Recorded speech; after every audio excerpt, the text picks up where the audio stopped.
We're here at Black Bear Burgers. Is it with the plural? Is it with not a plural? Burger. Yeah. I apologize. Forget the plural. It's the one and only, guys. And I'm here with Stu, one of the co-founders, who's been kind enough to sit down with us, have a little chat. We're at the creators table and we're celebrating our Eid party. Stu was very kind enough to host us. And in about half an hour to an hour, this place is going to be absolutely rammed.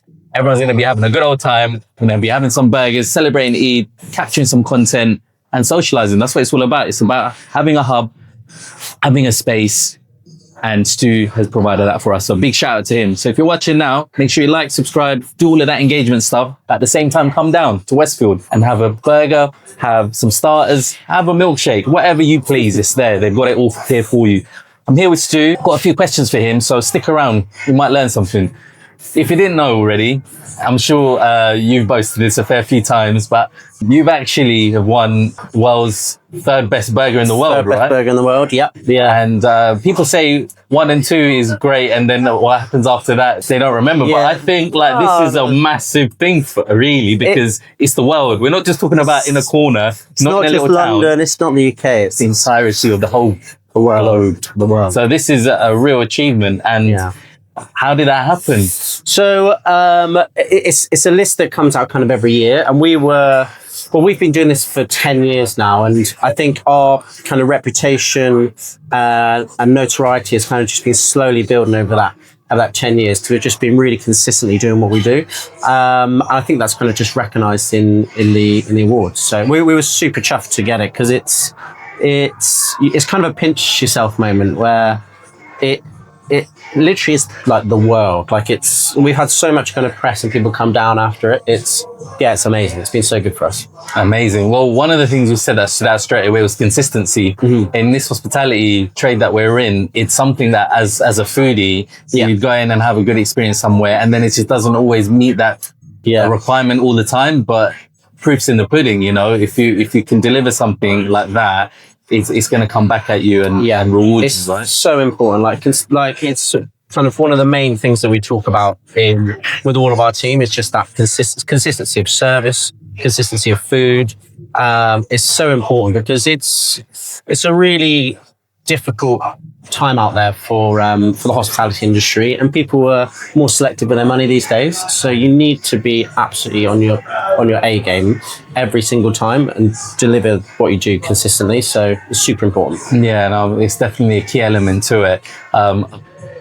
Because people just sometimes almost stop at the aesthetics and the short form content that we do. We try and, as content creators ourselves, we try to wow everyone with how great it looks. But a big part of the long form that we're doing here with the creators table and sitting here is that we want to showcase how the hospitality trade really is. And you know, you're doing all these slow cooked meats and stuff. You're not here just from when the doors open. You're here from early hours, I presume. I think it's the one thing you need to do. I think is just constantly evolve and look to get better and better. But I think the places that do one thing and then just kind of like fade away, there's no longevity to it. And we're trying to build, we've been around for 10 years, but we want to be around for another 10 or more years. And to do that, you've got to be consistent, but evolve, do new things, and constantly try and kind of push the needle. So hopefully I think we're doing that at the moment. But. Oh yeah, I'm sure because I did try you guys at Burger Fest. It was halal there, wasn't it? Yeah, so I had a little inside scoop into the halal menu,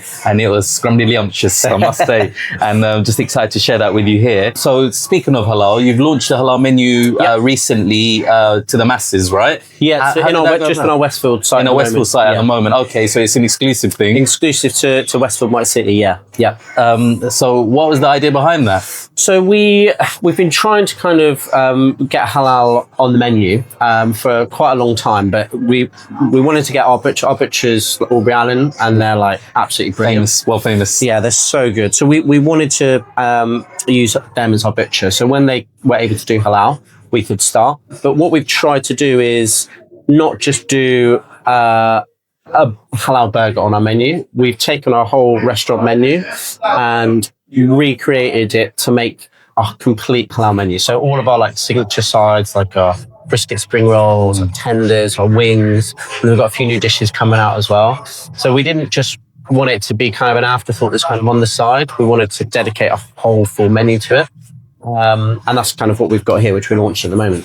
Exciting times. I'm salivating as it is already. But it just rings back to consistency, right? So you keep sticking with the supplier that you know and trust and have a rapport with. Yeah. And as well as that, you're maintaining that. We want it to be the exact same product as our non-halal supplier as well. So you hear that, guys? It's inclusivity here, guys. Love it. It's all the communities coming together. And that's what we're here about, really, with the creators table. So it just marries so well together. Amazing. Speaking of our halal menu, there are a couple of items or an item that is going to be exclusively launched soon, and we're going to have dibs on it. You're going to have dibs on tonight, yeah. So we're it's looking to launch on the menu in about 3-4 weeks' time. It's called New Yorkies, which is kind of a play on like the British and American side of kind of like burgers. So we've got these miniature Yorkshire puddings that's stuffed with cooked beef, slow cooked onions, and like a Philly cheese sauce. So it's like a cross between a Philly cheesesteak and like a Yorkshire pudding. So it's like the best of the UK meets the best of like America all into this one little dish. Oh my God. It's like the final boss of everything that you want. Side dishes, with side dishes. That sounds like a mastermind, like something that maybe Frankenstein put together.